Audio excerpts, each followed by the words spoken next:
Pinoy Bus Driver TV. Good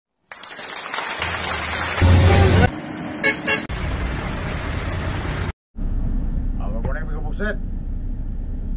Kanina pa tayo dumating dito sa Quarry, Liti. Galing tayo ng maasin kanina alas 2 ng muling araw. Walang pasahero, nakapick up tayo ng Sinubakan isa. Kaya transfer natin sa galing Ombong. Dito tayo sa Quarry. Balik naman tayo ng Lente. Kasi walang pasahero. Lutaw tayo may kumusot naman dito. Kaya sa partner ko nakapuntok sa Lente. Ano kayong pasahero na itawag niyo? Kalimutan ko. Buging bagsik. Wala, nakalimutan ko yung bagong tawag nito may kumusot. Ano tayo? Balik tayo ng ano doon, baka may pasahero daw. Bye-bye, kung maimasin pick up rin natin ulit ang pasahero sa masin kung mayroong pasahero. Kasi kaya pala nito, bago magkalas 5, alas 5:30. So ngayon, nalagutso natin kung busit. Nalagutso, parinta na. Kaya nakita kami ng mando sa ating manager. So kasi nakaparking na kami dito sa Quarry. Nakaparking na kami dito may kabugsit. Kasi nga lutaw.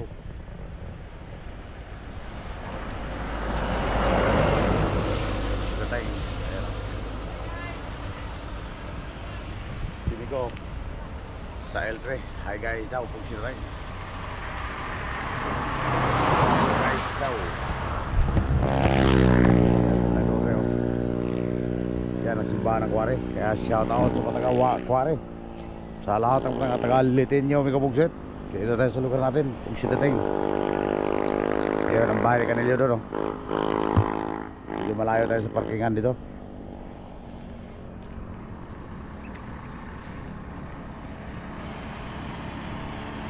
Yan lang. Wala masyaro mag-visit. Mahina talaga ang biyahe.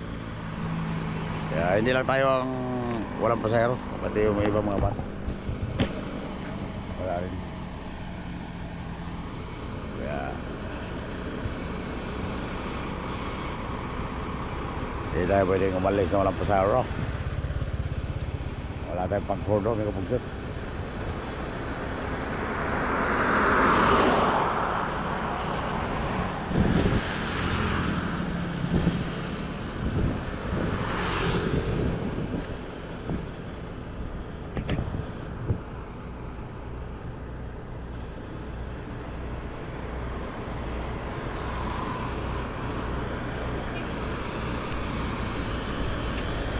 Guys, amigo.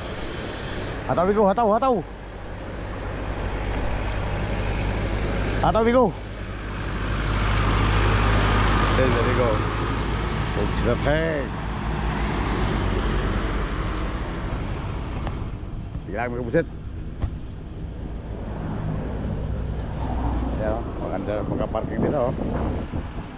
Huwag sila tayo. Magkano tayo dito ng palaka mamayang gabi. Pwede tayo mamalaka mamayang gabi. May kabugsit.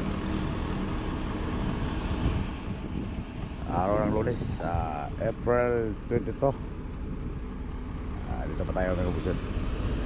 Bukas naman tayo bukas. Subukan natin bukas kung mayroon pasahero.